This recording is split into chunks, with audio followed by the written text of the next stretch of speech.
for thy maker is thy husband. Yes. All right?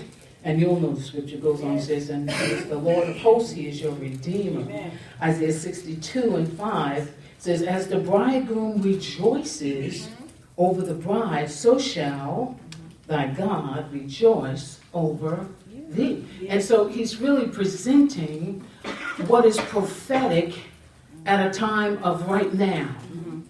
That's why, remember we talked about now, faith. So in other words, right now, they're really experiencing some of what was to come.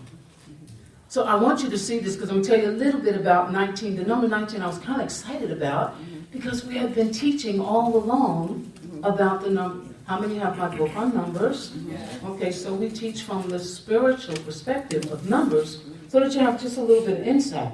So anyway, Jesus shines light on marriage as in what was to come, the water and the blood. All right, let me just go into the number 19 just a little bit. Now, my notes probably longer than what I need, but I won't take all the time. So the number 19, and this is why I looked up several different interpretations of the number 19, and it just wasn't clicking. You know, the numerologists, they have their take on it, okay? And, you know, then there are those who are the spiritualists who have their take on it.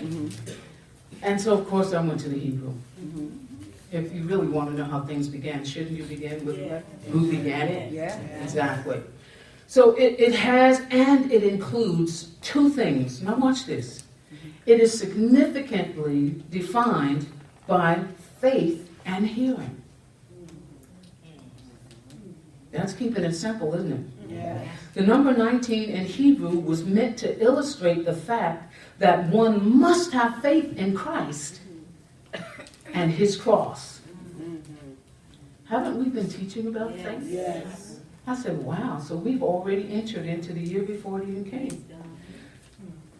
Now, the force behind the number 19 is faith.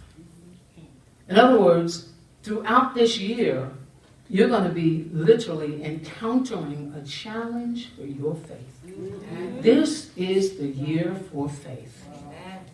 This is the time where you really get to see, are you following him because of him, or are you a fishing loaves? How many know that fish fry folk will hang out forever long they can get a fish sandwich?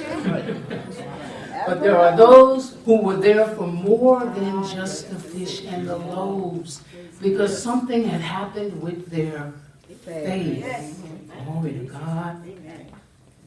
So it says faith requires God. And this is so good because the force behind it, the number 19 is faith, because faith requires God to make a declaration before you can even respond. Do you realize faith makes you go somewhere before you even... In fact, you can go somewhere in faith before your body ever get there. So you do it all the time. How many pictured yourself coming to service today before you even, you know? And by the time you got here, you heard. So you got to understand something about faith. It will take you if you go. It won't make you. No. But if you go, Yes. it will take you. A little bit of breakdown. There are 19 people of faith in the great, Hebrews 11th chapter. We call it the, Hall of Faith chapter. Even in Paul's writings about the justification of faith, it's used like 19 times the word faith. And even Noah and his family who built the ark by faith, his name is mentioned 19 times. And the preaching of the faith message by Paul, his name is mentioned 19 times. So I said, wow, so faith really is connected to the number 19. Do you know the average person prays for something about 19 times before it actually manifests? Wow. Are you hearing me? I'm just trying to tell you what faith does. So it already took you somewhere, but you didn't go. Yes. Yes. Look at you.